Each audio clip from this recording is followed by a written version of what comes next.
अस्सलाम वालेकुम। वालेकुम सलाम। कैसे हैं आप? अल्हम्दुलिल्लाह ठीक। अच्छा जी, मुझे ये बताएं कि आप यहाँ पे क्यों दाखिल हुए?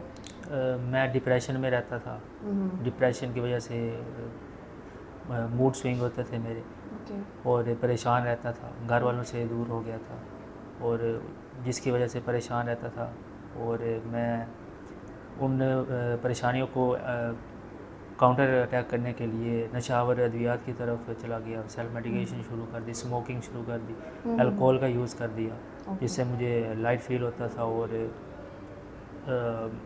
सब मामला बेहतर हो जाते थे। हम्म। और लेकिन मेरी इससे सेहत पे बुरा असर पड़ा था, जिसकी हम्म। वजह से मुझे घर वाले यहाँ ले आए रिहैब होम में।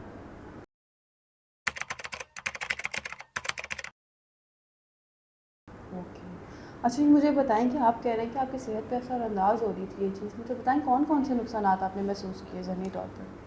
ज़हनी तौर पे मेरा काम पे ध्यान नहीं होता था, ओके। मैं खोया खोया रहता था, हम्म। गुमसुम रहता था, घर ध्यान नहीं होता था, और भूख ख़त्म हो गई थी मेरी, हम्म।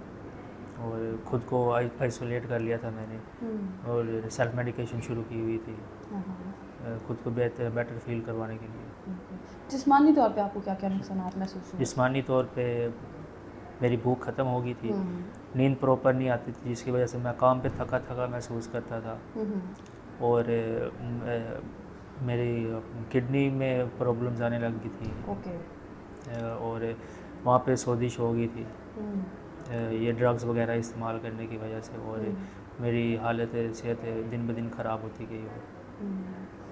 और फैमिली के साथ क्या क्या डिस्टर्बेंसेस क्रिएट हुई इसकी वजह से आपके ख्याल में? इसकी वजह से फैमिली के साथ मेरे मामला ठीक नहीं चल रहे थे, मैं चिड़चिड़ापन महसूस करता था, ओके। उन पे गुस्सा कर देता था, हम्म। उनके साथ टाइम स्पेंड नहीं करना चाहता था, अकेले रहना पसंद हो गया था मुझे, खुद को आइसोलेट कर लिया था, और दोस्तों से अलहदा हो गया था, उनसे बातचीत करनी कम कर दी थी, गेट टुगेदर कम हो गया था, किसी इवेंट पे जाना है दोस्तों के साथ तो वो स्किप कर दिया। ईद आई, उसके बाद ईद पे भी अपने लिए कुछ नहीं किया, ना हम्म। कपड़े अपने सिलवाए, तो बिल्कुल ही ना अपने आप को आइसोलेट कर दिया, घर हम्म। वालों से कट के रह गया, अलहदा हो गया, किसी से बात करने पे दिल नहीं करता था। हम्म। सही।